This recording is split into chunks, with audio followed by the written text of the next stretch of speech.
It's the bridge, man. Oh yeah. You already. The bridge, man.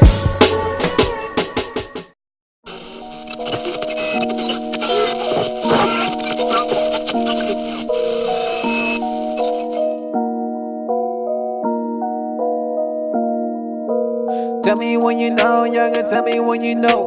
Tell me when you know, younger, tell me when you know. Tell me when you know, younger, tell me when you know. Tell me when you know. Tell me when you know, cause you don't want to smoke. You don't want to smoke. Niggas acting dumb as shit, but fucking let it go. All these rappers fucking corny, so I gotta let them know. But you don't want to smoke. You don't want to smoke. Niggas acting dumb as shit, but fucking let it go. All these rappers fucking corny, so I gotta let them know. So ahead of my time, I saw myself die twice. Life is like a gamble, so I had to throw the dice. I be killing all these rappers, a surprise, I ain't catch a case. Money's what I chase, so these rappers fucking fake. But fucking let them hate, let them talk, let them breathe. I just focused on me, tryna be a better me. I just threw $1,000 on the dream, oh jeez. I be spending on my green, on the pencil and the leaves.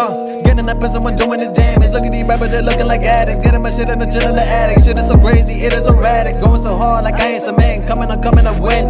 Waiting in line, why when I blow? Making it down, look at my clothes. Holes in my shirt, there's holes in my shoes. Who the fuck is you? Do you really wanna lose?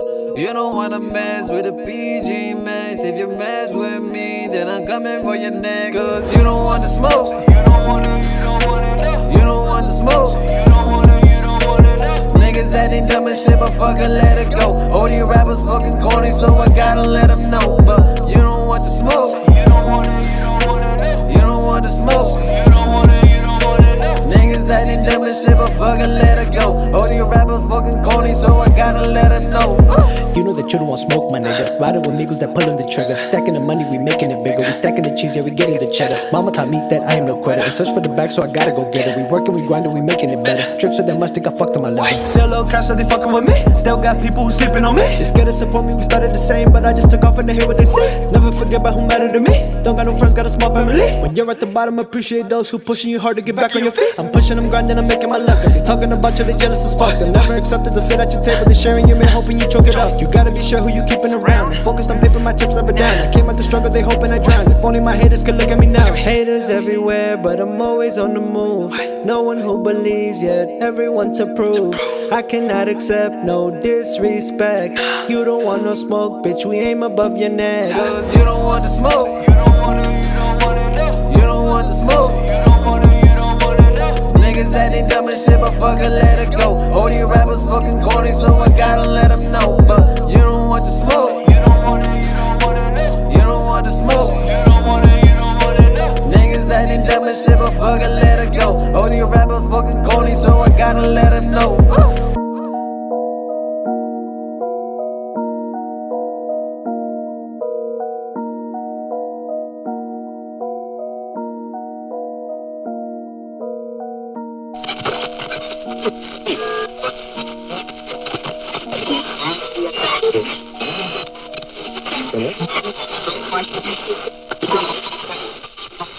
Alright, this is what we're gonna do. This is gonna be an ill episode of The Bridge. We're gonna sit here and make sure everybody's face get nice and pretty and shit.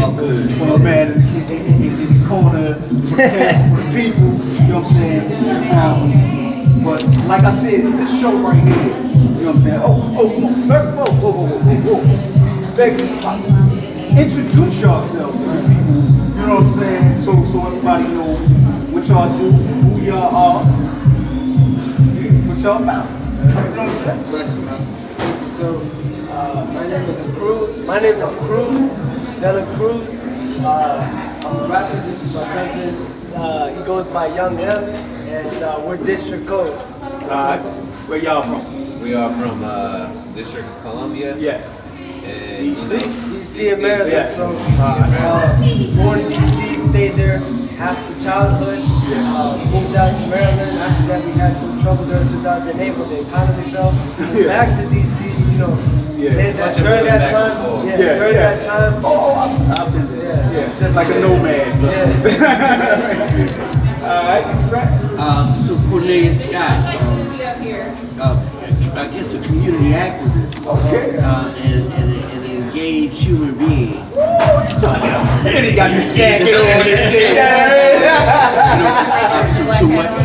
So I, I'm He looks different. That's all. my bad. Oh my goodness. Big What's up? What's up? What's up, family? I ain't speak to nobody. My bad. What's up? Nice. Bless you, brother. Bless him. Yeah, arching face is like, you know. Yeah, oh, okay. Yes, I had to leave him home. Yeah, that's good, kid. What's up, man? How y'all See, this is beautiful right here. You got nothing but men. What's up, G? You know what I mean? I wish we had some females up in this demonstration. But, you know what I'm saying? Men need to have a conversation. You know what I'm saying? A lot of Take times. your boy downstairs eating a sandwich. He was sitting at the bar, then he came last week. Oh, yeah? Did you go downstairs and shop? Nah, I ain't see him. I hit him on a demonstration. Okay. I know I saw him last week. Oh, well, let me find out. Well, he'll be up. He should know what the hell going on. Yeah. Still. You know what I'm saying? Oh, but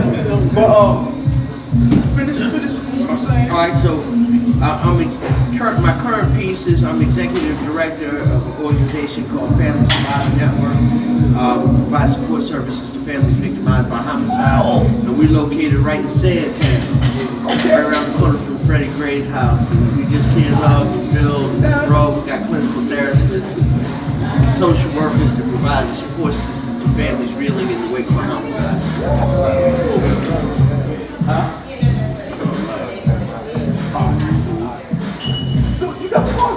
Yeah, I have a podcast. We have a podcast called Faithful Friday, Narratives of Pain, Passion, and Purpose. It's on YouTube. It's under Purpose Propelled Media. But it's Narratives of Pain, Passion, and Purpose. And those change makers and agents of change that will transform and create safe and vibrant neighborhood for everyone. Look, man, you ain't gonna come on my show. Yo, me up like that. You got the sag, you got the girl, man. You just spit with it. But now it's your turn, man. You ain't the only one doing this. Oh. Everybody coming in. Yeah, I'm a truck driver. That's all. I'm a truck driver that main purpose is to help Baltimore. It's a lot I can talk about. The eye in the sky. I'm a community activist. I'm a board member with Community United. We fight for the democracy of color people, black people. My passion, man, is our city and our younger generation. Trying not just with the younger generation, but we talk about like ex-offenders and stuff like that. Just moving men, black men are real hard when it comes to black men. Wanting black men to get more involved in their children's lives, you know, in the city. You know, the men need to show up. That's my little home right here. I grew up without a father, so my goal is to do opposite from what he did to me. He wasn't there, so I'll be there for mine. And not only that, you know, I reaches out towards other people's kids. But the eye in the sky, just we kind of conflict on that, like James, you know, being a criminal and everything. I'm sorry, but look, I was looking up some stuff today, because they was talking about like 19. We about to jump in. I'm going to the eye in the sky. For one thing, you didn't even give your name. You just jumped right into it. Oh, I apologize, man. See, sometimes I have to be secret. I don't know, they might be FBI. I don't know, man. You know, just because they ain't all slick back and got aliens, you know? Mexicans right now, there's attention right now. Okay. If you concerned about FBI, they concerned about ICE. Okay. We in the same spot. Let me say this right. with Communities United, even though we fight for the democracy of black people in Baltimore City, I did go to Detroit, right? So they fight for black, brown, and immigrants. So we was up there knocking on doors and stuff. It was about 4 big black dudes. They wouldn't even open the door for us because they thought it was ISIS. But actually, we were trying to get them to be a part of what we're doing because we finding out the same way, to be honest, the same way they screwing black people, they're screwing the immigrants too. So it's set up. It's set up. And I'm looking at Baltimore, but then I'm looking at Native Americans. I'm looking at the immigrants. Now I'm real prejudiced because I don't want to say they even support the LGBTQ. Because, I mean, not, no. Yeah. But actually, everybody was there. Everybody was there because it's your constitutional rights that we there fighting for. You know, your equal rights, your constitutional rights, your civil rights. And I'm there, man, it's about maybe 2,000 people. I'm just looking around and I'm saying to myself, black people ain't the only people that get fucked up. Oh, no. Melanated poor. Yeah, the white man, they taking advantage of everybody. Equal opportunity. I saw you over there biting your tongue. I saw you twisting. They're gonna die. I like what you said. But look, I'm sitting up there, man. Y'all know I do my life, right? And black people, like this one Muslim guy came in, man, he called me a white supremacist. I'm like, huh? And then he called me a Judas. A Judas said I turned against our for the eye in the sky. And you know, being a Christian man, I had to watch what I say out my mouth. So I'd be like, Jesus, wait over here for that. Yo, he's funny. Well, before we get it, who are you, bro? Who am I? Who are you? Regular dude, yo. Regular dude. Yeah, I just tripped in on the podcast. The girl never sugar.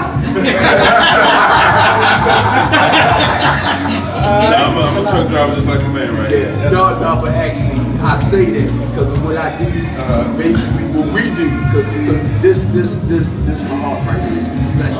Basically what we do in the city, we should get, I know we get paid, but we should get paid for it. They could pay me without me doing the truck driver thing where I can walk away. This is a public service. Yeah. Right. Come on.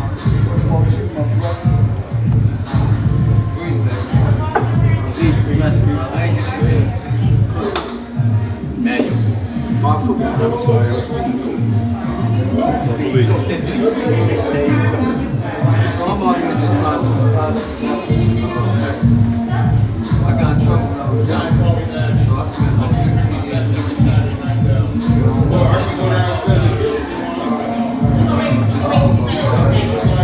I'm showing everybody. See, so they come and do everything. I released the book to go for 3 years. Yeah, all the same things.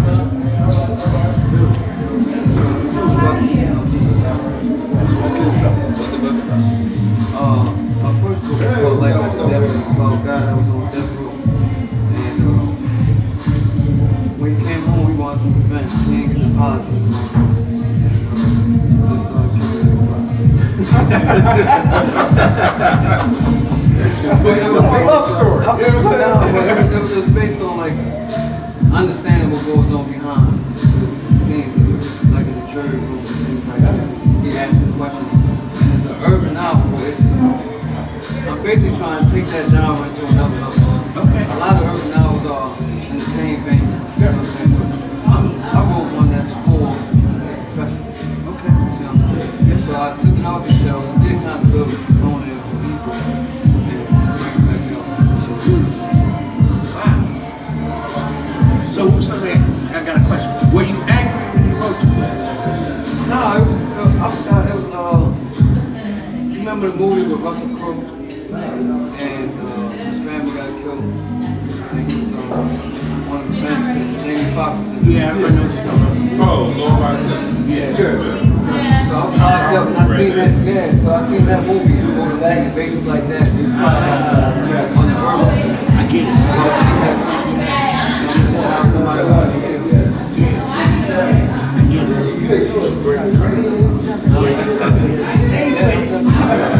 I'm already It's so much. You know, stuff like that. There's a lot of stuff going on. I'm seeing that maybe the mayor and our council members need to be able to read stuff like that because I think they're out of touch with the people. Real simple out of touch. The nature of the job is to stay out of touch. And I'm saying it more than every now and then they'll throw you a bone and shut us up. But to look for help from politicians, that's like going to a cul-de-sac looking for a way out. You know what I'm saying? That's Right. Are you going to a strip club looking for love?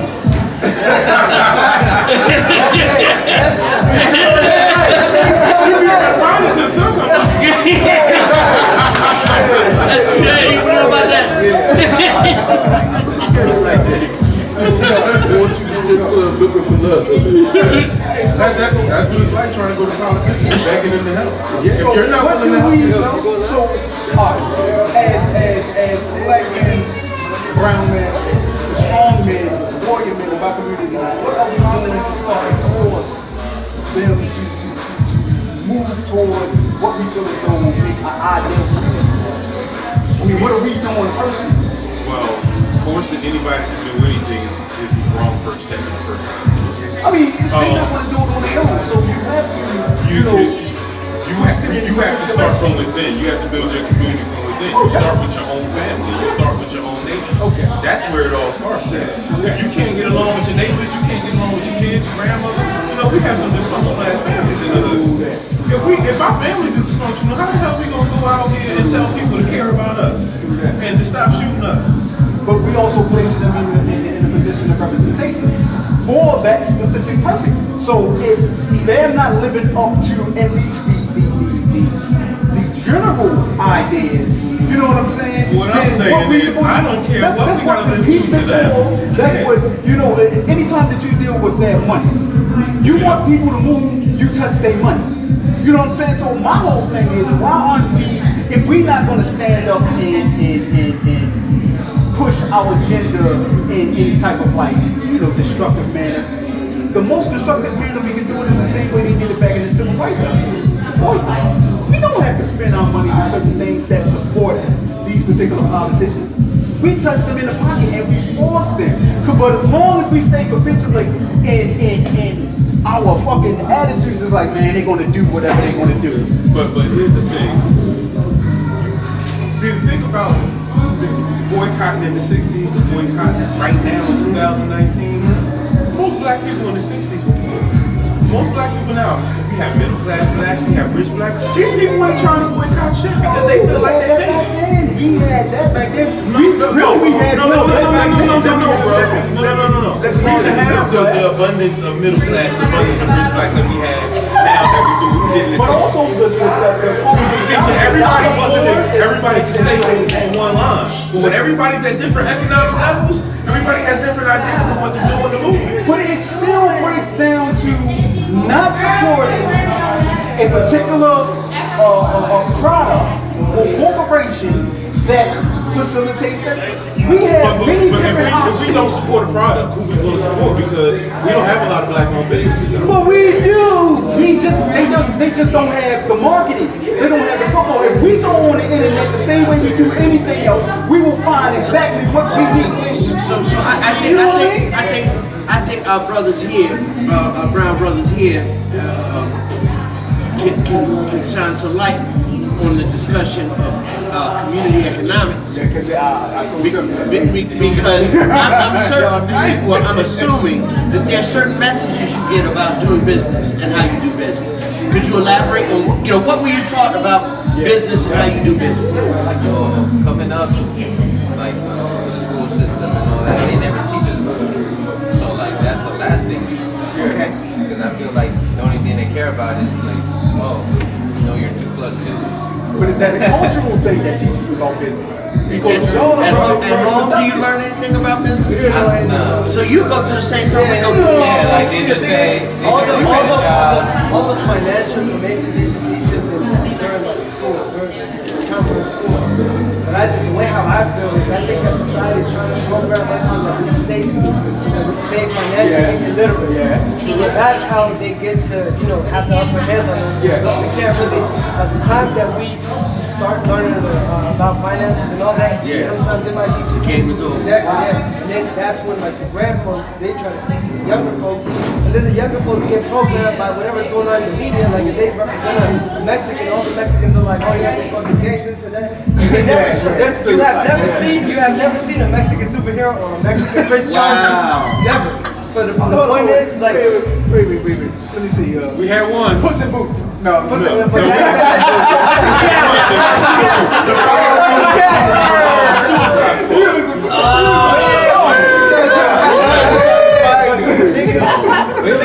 And HBO did have a Spanish speaking. They redid fairy tales. But that was probably Telemundo. But in Hollywood, you know what I'm saying? Like in Hollywood, they just portray us like, just reckless and everything, like any minority in the country. So yeah, I think that now that we got a chance to talk to the people and everything, we gotta shed some light on becoming financial literate. So that when we come out, we're gonna do the same things. I heard like a lot of people here have like a tough upbringing, and we had it pretty tough too. And it's just pretty cool that we've been on the bridge for a couple months, and just having that connection of black and brown coming together. That's like it's love. It's love. Bridge is the bridge to communities. You know what I'm saying? This is not about the black community.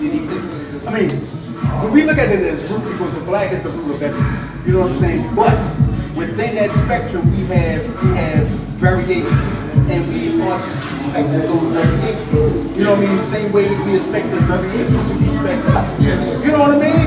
And we all have a commonality that goes beyond skin color and melanin content. You know what I mean? We gauge our blackness by our pigment level. You know what I'm saying? It's like how they treat Kaepernick because he's part white. You know what I'm saying? It's like he's not black enough. Whoa, wait a minute. You know what I'm saying? He's black enough to be a slave.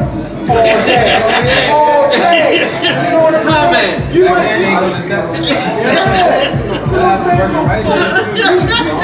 So we need to stop looking at ourselves because we allow a lot of the falsities that we've been programmed with throughout our lives to dictate how we carry each other. You know what I'm saying? I get along with everybody, especially in prison. In prison, we with everybody. You know what I'm saying? And everybody, especially in Maryland, because prisons outside of Maryland, they stay segregated. In Maryland, the prisons are everybody's together. Fuck that. It's basically us against the police. That's how we do it. You might have your little gangs or whatever, not like that, but when it comes down, when we get down, the convicts are rocking together. You know what I'm saying? So, I don't get caught up in that. I love my friend brother. You love me? I love you. Because all love means is a high degree of understanding. I understand who you are. I understand why you are. I need you to understand who I am. Remove all the falseness, all the bullshit, stereotypes, and check me out. That's what this show was about. It's checking me out. I want to check you out, and I want y'all to see who the fuck I am and see that it's genuine. Everybody can put down their motherfucking guards when they're around guards. You know what I mean? That's just what it is. You put your guard down, we sit down, and we have a conversation like men supposed to, like we used to do. You know what I mean? When motherfuckers understood what the meaning of men. So the brother he was adding on, and you were adding on about what is necessary to talk about black community to move forward. And so I came to 10 years ago. My background, I lobbied, I was a corporate lobbyist for 18 years. I represented represented farmers in Zurich.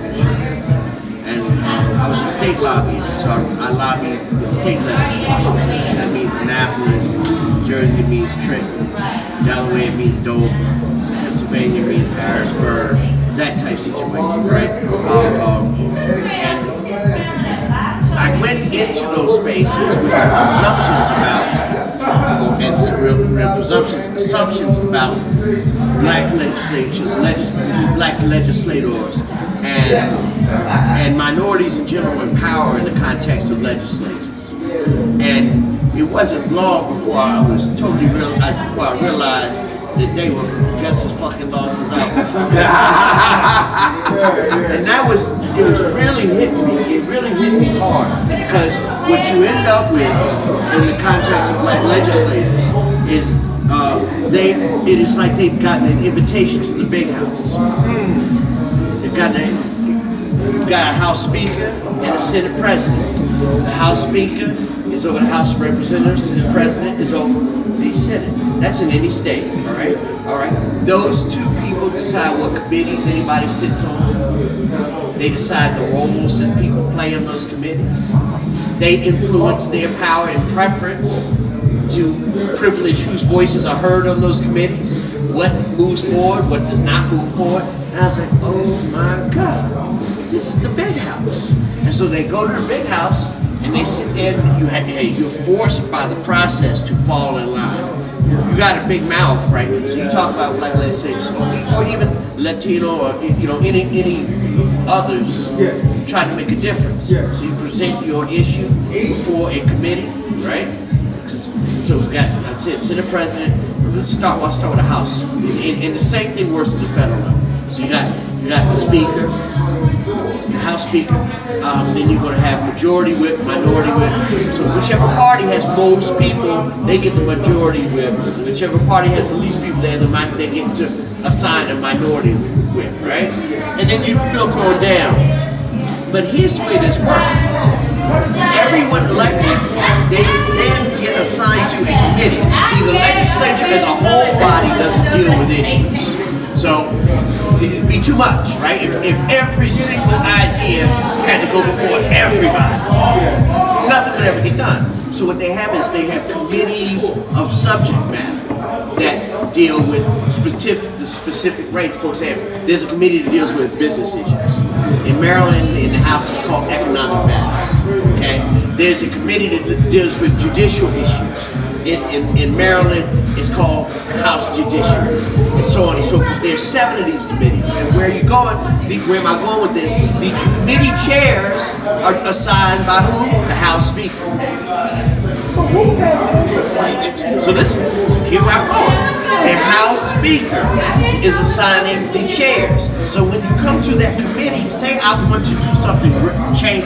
Say I want to deal with criminal justice reform, right? So I present it to the Judiciary Committee. You know who decides whether it's a vote? The same person who chairs that committee was assigned by the House Speaker. So if you were the House Speaker, right, and you assign dude here, does it matter what all we do here? What am I gonna get done? And how will I ever get anything done at this level or that level without learning they dance?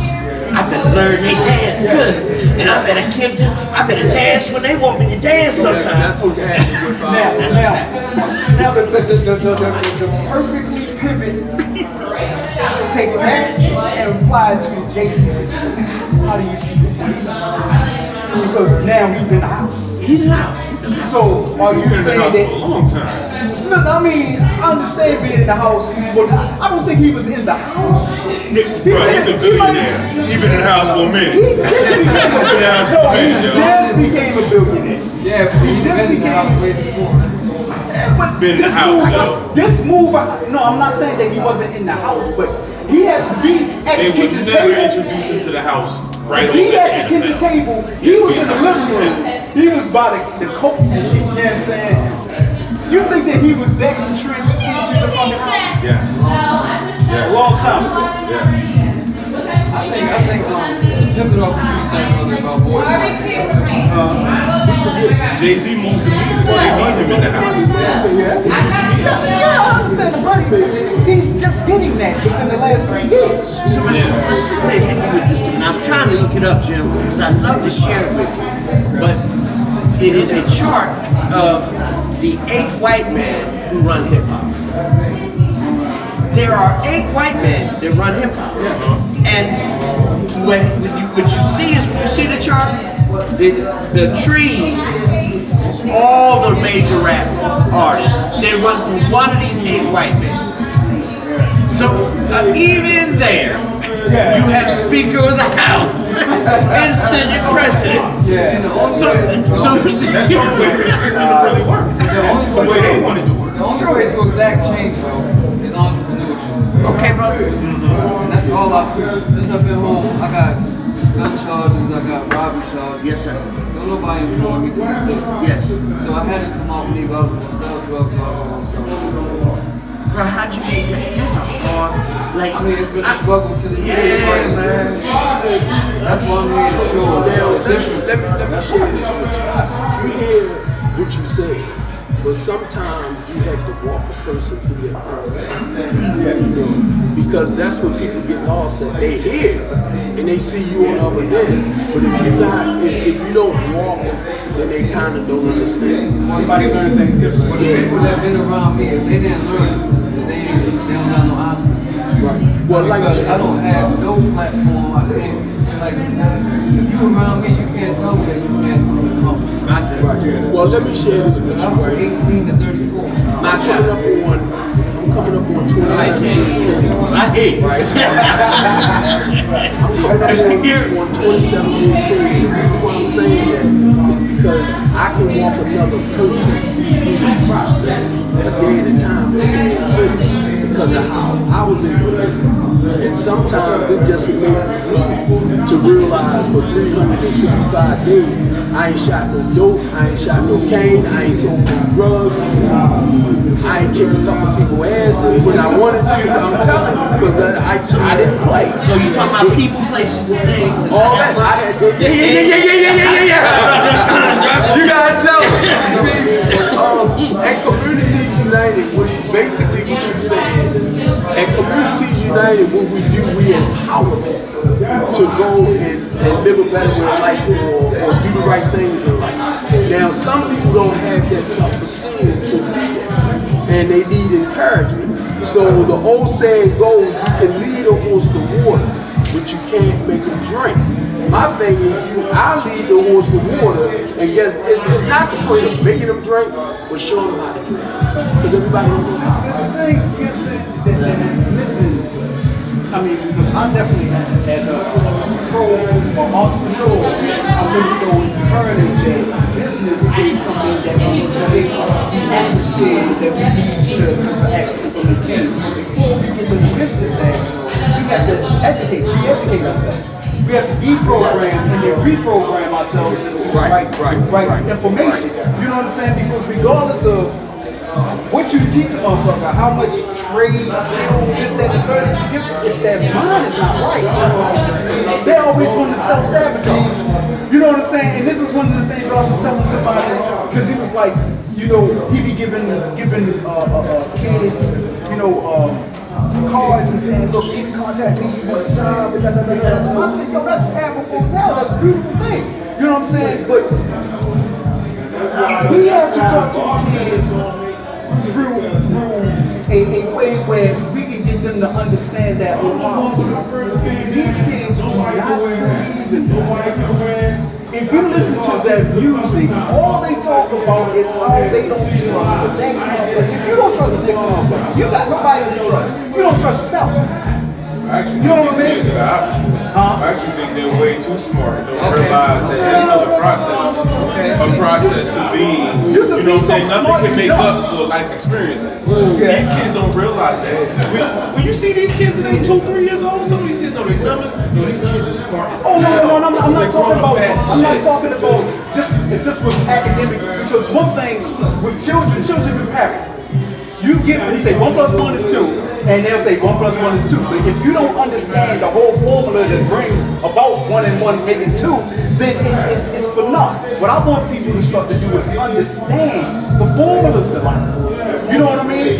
Because we tell them, we show them what the fuck we go through, but they don't really understand it until they actually feel the pain up. So it's all about explaining it properly to them in a form where it's pure and adulterated. You know what I mean? And truthful. So my thing is though is that in life, time don't stop for nothing.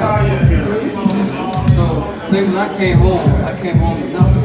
I don't have time to study my mind. But you studied in prison, didn't you? But I'm gonna have to study my mind. I'm saying this is a whole new world. Yeah. I got locked up when Bill Clinton was in office. I came home, Obama was in office. I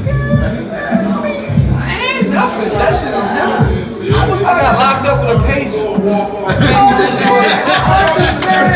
Oh, I just caught that you got locked up with a pager. And he can't. They try to give me a galaxy. What galaxy? I'm saying, in prison, you educated yourself before you came out of prison because you came out with a determined idea. It's the same thing that I did. While I was in prison, I educated more, deprogrammed and reprogrammed myself because I looked at it as, if I say that I'm a hustler, because he knows me. He knows when he was there when they kicked in my goddamn door. You know what I'm saying? So opened the door, they got kicked in. Yeah, he opened the door. You know what I'm saying? So he knows the so now that I transformed that negative energy and put it into something positive. See, that's what I'm talking about as far as education. When you can turn those negative thoughts into something positive, because you can teach a motherfucker how to build himself up as far as financially and through trade. But if his mind is corrupt, he's gonna self-sabotage. So we always do. That's why I constantly went back and forth to prison. Well, I'm gonna share something he shared with you. You change people, places, and things. I had to change my mind. And hold up. And what I had to learn in that process, those old ways of thinking, I had to let it go. Yeah, that's what I call myself coming in the rooms, being clean, and still hustling. Yes. But God, this guy got hit by a car, and God said, well, you go out there and poison my people. It just helped me to understand that I'm clean, and I want to go back and still hurt our people. Yeah. And basically, it took a while for me to understand that I can't live that life. Like I hear y'all talk about going to prison and being in prison for like 16, 18 years, stuff like that. For everything I have done, and I thank God I've never spent no more than 2 days in Central Booking, and that was like the penitentiary to me. So I'm like, I mean, y'all talking about jail. I'm like, shit, that's all you gotta do, say penitentiary to me. I'm like, okay, I ain't going. I'm telling you. Well, my thing is, teach them entrepreneurship. It doesn't matter if they ain't ready for it.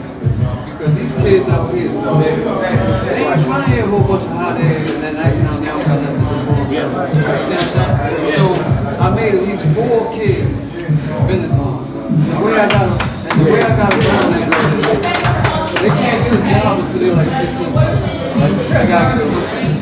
There's no age limit on becoming a business owner.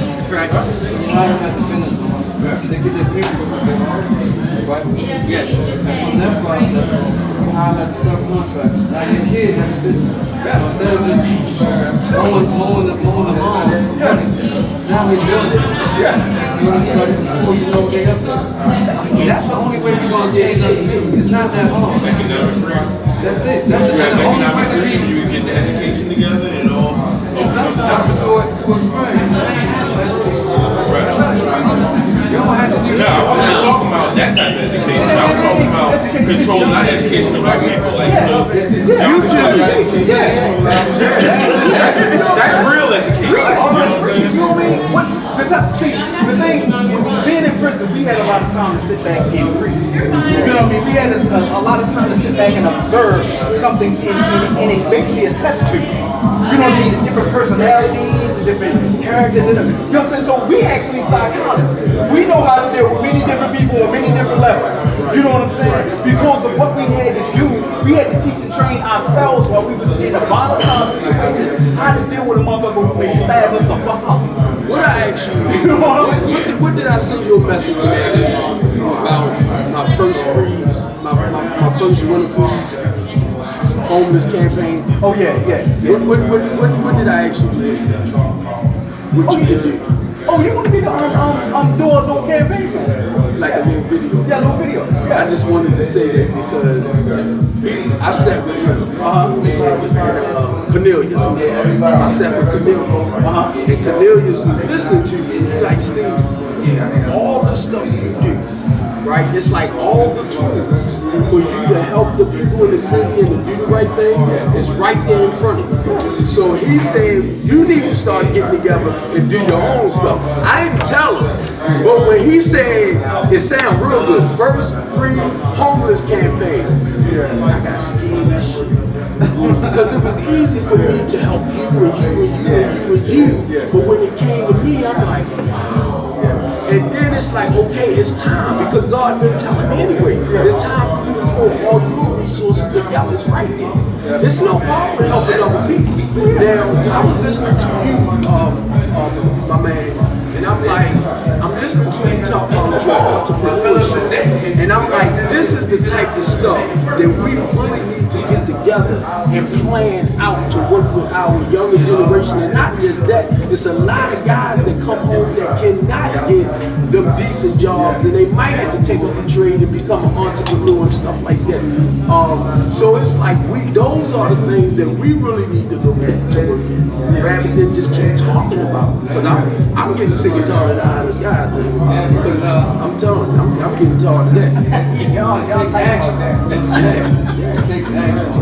Yeah. And you don't get nothing accomplished without action. Yeah, definitely. You can sit here and talk about it every single day, all the time, but if you don't take that initiative, you're gonna say. I came home and I worked for 6 months, saved up some equipment, started a business, made over $20,000 off of Facebook.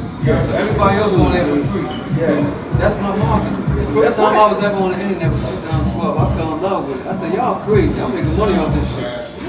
So what did you start doing? How did you look at it? I had a carpet cleaning machine. Started doing shit for free at first. Took some pictures, put it on there, and made some. So how about this? What I tell you? Do what? What I say? Go ahead and do it for what?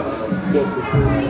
Just start doing it. Sometimes you have to do it. You know what I'm saying? Sometimes you take 2 steps back to go 3 steps forward. Exactly. A lot of people don't want to take it. Now I'm understanding. It's an investment. I got contracts, I got all that shit. So that's what I'm saying. You teach entrepreneurship every day. It doesn't matter if they're ready for it. Because the things that it costs $150. How many kids is going out there buying a pair of pants that cost $250? Every day. Go buy yourself a business.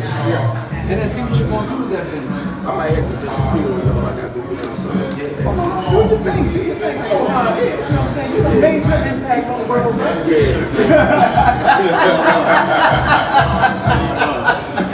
But I'm going to tell you, me and James, right? Wait a minute. All right, Cornelius, you ready? All right, I'll be up there in a little bit. Give me a little bit. All right. No, I'm not at the house. I'm up at Sizzle. Up where you used to play soccer at. You got to give me a little time to get down there. All right. Doing some things. You know, and it's so interesting. So, Good night, family. I was just coming. so I grew up. My father was a John. My mother, my father's people was good people, and my mother's people was good people. But none can take the place of that father in that household. And so, I didn't grow up in the worst neighborhood. I grew up in between 2 neighborhoods. You know what I'm saying? In between. And I decided early on I was going to be on a walk to reach either one of them. So I started making decisions at age 12 and 13 about that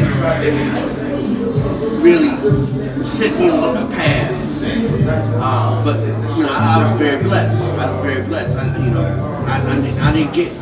I wasn't killed. You know, I was shot at. You know what I'm saying? I wasn't locked up, even though I was raided. you know, real talk. You know, I tell the story. So people, so 2 days before my house got raided, my homeboy, you know, we got down together. What happens is his girlfriend stopped by the house at 3:30 in the morning. I'm scudding, and she come up in there. Sit down. Next thing you know, I'm like trying to turn. I was there. That's where my mind was at. So what happens is, next day I'm asleep. It's probably like 2 o'clock in the afternoon. I'm still asleep. Boom, boom, boom, boom. Yo, what the fuck, nigga? So me and my roommate had a fight. Oh, good. We have a fight. She says, I'm moving out. I'm like, yo, nigga, move out. Fuck you. He moves out. I'm like, yo, come get me up there. I pick my shit up. I move out. 3 days later, so we move up out of there, and I'm still coming down there to hustle in the morning. Because I used to, because I'm originally from Jersey. I came to Baltimore to hustle. I'm from Plainfield, New Jersey. Huh? Alright. I'm from the field. You know what I'm saying? Yeah. so you know, I came down here, thought I struck gold, because you know that $12 a gram. Especially off the Yeah. So, but I was in Baltimore. So what happens is, I come down and come down the hill. You know, since down in Baltimore, off of Pearl Parkway. And I was telling dope. I used to get out there and hit them early. I get out there at 5 o'clock. Everybody goes to work. Regular truck drivers, city workers.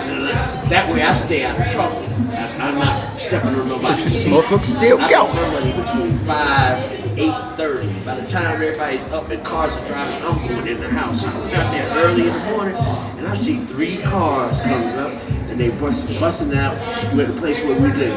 But for God, I would have been there. You know, I thank the devil. You know what I'm saying? Because the devil saved my life. Real talk, man. Yo, so that became that. So when I got myself as a late bloomer, going through all that, so I graduated from college at age 32, 33. Because after I come through that situation, my girl gets pregnant.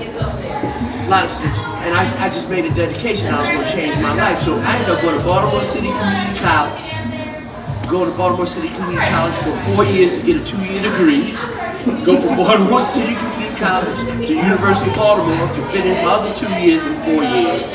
And then that was my pathway to working in farmers insurance. But I come to the world from all that back experience.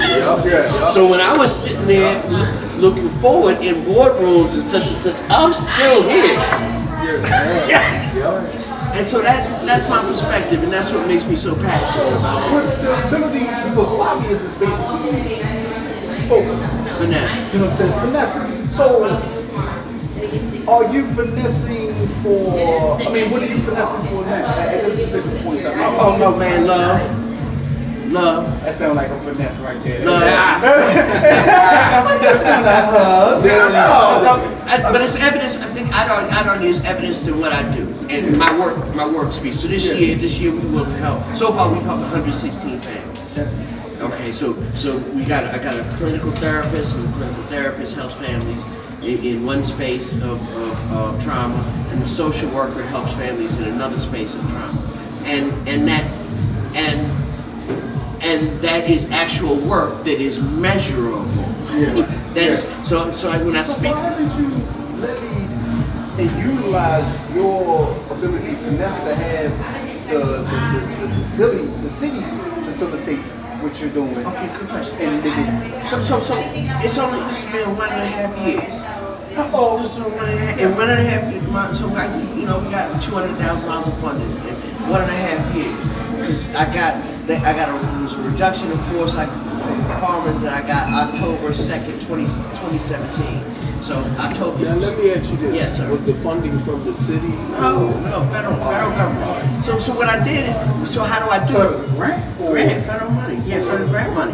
What I did was I did the research, found out we got money to help families, and I put together a team of people that knew how to do stuff. Reason why I'm saying that because sometimes in the state, Hopefully we can do this again. And I'll speak to that. kind of dictate how they want you to do it. Y'all And that can be a bond. You know what I'm saying? But I just want to say this because I do got to run this. What I try to do is once I hear issue, like we know our politicians are not doing what they're supposed to do. We know the police are not doing what they're supposed to do. So it's our job to go around that and start doing what they need to until they keep them out of trouble. And that's what he's trying to say. I already know. That our elected officials aren't really interested in helping inner city people. So I was gonna say, is it different up to here? Because now, when I looked at these bottles, I was gonna draw a line where when you have the city, you have the people that's around the city that's doing pretty good, but you have the ones that's in the inner city that they taking everything from. And that's why when he said what he said, I was starting to see that for a while anyway. They're not interested in putting back in the city. And they'll do a little bit. Like he said, just all the thing they're doing right now, gentrifying the hell out the city. North Avenue in York. The thing is though, that's like that. Yes, that's why I was trying to say. They pushing so many people out. Right. Like you're saying gentrification, they going out there. They put them in the same neighborhood, the same high schools, the same thing like that. But then they build, like, I'm from Columbia, but my people didn't have a lot of kids who live in a good ass neighborhood. Yes. You know what I'm saying? Like, my father was a correctional officer, so he could barely afford what he got some good shit. You know what I'm saying? They put us in the best schools, you know what I'm saying? And things like that. But then you got that inner world that we broke shit. You know what I'm saying? Then we go to school with rich people. So that's making you want to jump out there. They dressing every day like they do. We got some shit sometimes. So you know, they was had Dave Chappelle talking about he was black people, he was white people poor. You ever heard him talk about that?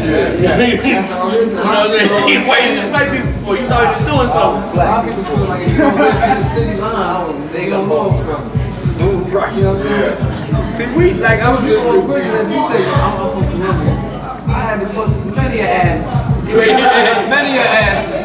Because they thought that, you know what I'm saying, because where you from, you don't know nothing. Man, we do the same shit, just have slower pace. There you go.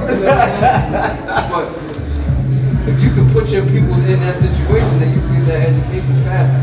When I come back, I'm going to share something with y'all because I've been looking at the four corners in Baltimore, the square, you know, from Martin Luther King going up to Logan Parkway, up to Wildwood Parkway, over near Merlin Avenue.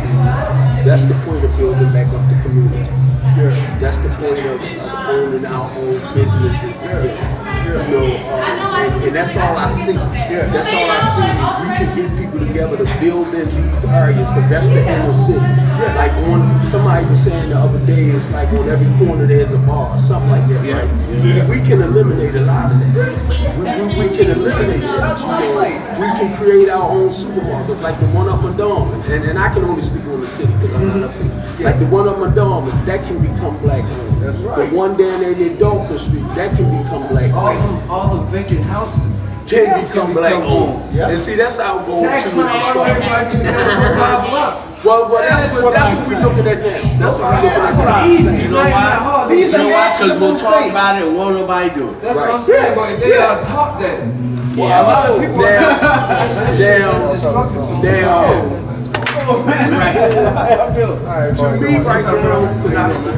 to me right now, the only way we're going to be able to get Baltimore, and this is high traffic, the only way we're going to be able to get Baltimore City to turn around from what I'm looking at, you gotta make it sense.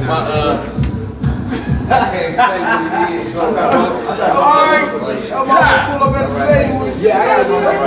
We leaving, because y'all okay. We leaving. No, I gotta go get my son. But look. The next 2 weeks, right? Alright, bro. For the last month, James.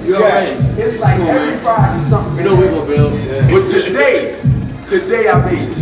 But look, I made the radio show. I was late for the radio show. Yeah. I didn't get there till 5:30, but and Archie Face Man sitting out like that. I like that radio show. Bless you. I'd like to do that again. Well, we get ready. Archie doing the iPod thing Sunday, right? So I'm here with him. Okay. And before I go, what I would like to do is get some children together. Yes. So that was going to be part of my community center, the radio thing. Yes. And can we work with that? Yeah, that's what y'all do, man. All right. So I have something that I'm putting together for Not New Year's Eve, Christmas Eve. It's gonna be culture time. You know what I mean? I got dances, you know what I mean? Interpretive dances, spoken word artists, musicians. You know what I mean? Rappers. It's just gonna be something. I want to introduce a whole bunch of different cultures. You know what I mean? Even though it's the same culture, but it's like, you know, in the hood we deal with a certain mindset, and sometimes we don't accept. You know what I mean? Like say like interpretive dancing, where you see motherfuckers going. If it ain't trumping or popping or some Baltimore shit, then we look past. I want to bring all these different things together. Yeah, I know. I think I'm gonna call Will Steve. That's all right. And the law says that once you are not convicted, you work to. Once everything is done, you can no longer convict. So I can understand more important. I tried to get why is everything still bad?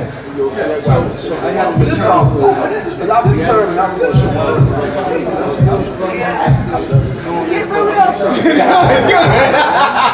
I'm already I'm ready for the next 2 weeks. You kick out what you kick out, and we just wing it. That's good. That's how you point out. Stick to the top. Stick to the bridge. And as we go along, we just let it flow. Let it flow. All right, I love you, man. And I'm gonna put that thing. When do you need it again? Well, actually, it's for October. Fucking what's coming? Yeah, I know. Yeah, it's for October the 26th. I just need you to play it because I watch you. What is it? Let me write it down and tell me exactly what you want. I guess as far as the theme, right. I'll just what's basic anybody need single tickets? It's predicted for October. Anybody need being single tickets? Something like that. I kind of want you to throw something. It's called the First Free Homeless Campaign. So I want you to try to think of something. You know, embracing the whole. Do you have Chap? One piece of I got a podcast. What I'm getting ready to do, just hold up on show. This shouldn't take you long. But what I'm getting ready to do is get Tracy or somebody to print out something. Okay. Like where a person is putting a hope on a homeless person. So you got or you embracing a family. So I'm gonna get somebody to do a flyer of that. Okay. And I want to do some posters too, to maybe put on some. And if you going around, you taking pictures. So what message you put your message in? That's a scenario that you would want anyway, because I can. I know. So that's why they just send these little snippets of that stuff. Like okay, that's why. Yeah, that's why you pay. I figure no more than honestly, maybe I'm gonna touch it too. That a lot of how you just put stuff together. I mean, do you want? Are you on Facebook? Talking? I mean, as far as like, is it something that you want to say? I tell you what, you can record something with you.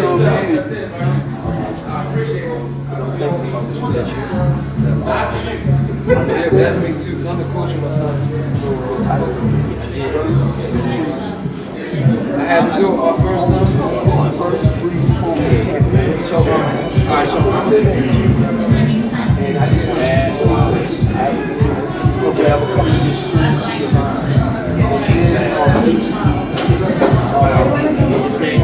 I'm going to get somebody. You might not be but I just want you to do something. Same story. He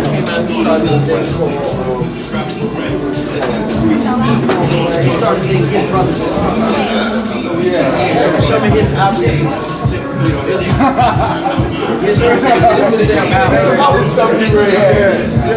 I forgot, like y'all doing. I forgot, 7:30 to 9. Yeah. I know we'll see probably like, come on, Bridge, we're gonna finish it out, you know what I mean? BEC, when people's coming up here, they're gonna set it up, you know what I mean, for the whole demonstration tonight. So I wanna thank y'all for tuning in, you know what I mean? It was a powerful conversation, hopefully y'all enjoyed it. Bridge, Jim Powers, you know, Silver Gorilla Apparel Media Music, baby. Baltimore.